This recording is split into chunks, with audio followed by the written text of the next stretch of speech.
మేము బడికి పోయే రోజుల్లో మా ఫ్రెండ్స్కి ఇది ఉన్నది మాకు లేదమ్మా అని మా అమ్మతో చెప్తే ఒక్కటే మాట అనేది, బిడ్డ ఒకనికి ఉన్నది మనకు రావాలంటే రాదు, తోటోడు తొడగోసుకున్నాడని నువ్వు మెడగోసుకుంటావా అని అడిగేది.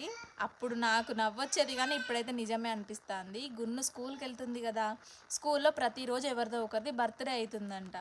వచ్చిన తర్వాత నాకు కేక్ కావాలి, నాకు హ్యాపీ బర్త్డే కావాలి అని చెప్పి ప్రతిరోజు లొల్లి. ఇంకా తట్టుకోలేక నేనైతే కేక్ ప్రిపేర్ చేసిన. ఈ వీడియో ఇప్పటిది కాదులేండి, బట్ నాకెందుకో షేర్ చేసుకోవాలనిపించి ఇంకా ఓల్డ్ వీడియోస్ అన్నీ క్లియర్ చేస్తుంటే ఈ వీడియో కనిపించింది. సరేలే ఇంకా తనని బాధ పెట్టడం ఎందుకు అని చెప్పేసి నేనైతే ప్రిపేర్ చేసిన. కేక్ ఇంట్లోనే ప్రిపేర్ చేసిన కదా, మస్తు స్పాంజీగా చాలా అంటే చాలా టేస్టీగా వచ్చింది. అండ్ గున్ను కూడా హ్యాపీ బర్త్డే చేసుకుందిలేండి మళ్ళీ ఒకసారి.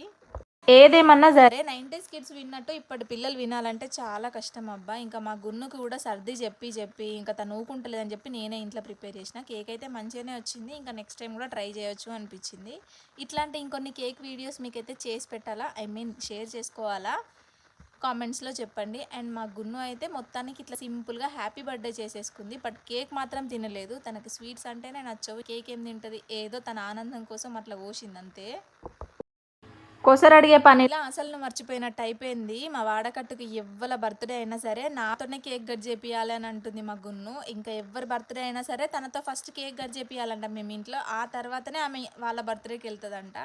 ఇట్లాంటి ప్రాబ్లమ్స్ మీ ఇంట్లో ఎప్పుడైనా ఫేస్ చేసిండ్రా? కామెంట్ సెక్షన్లో కామెంట్ చేయండి. Thank you for watching. Bye bye.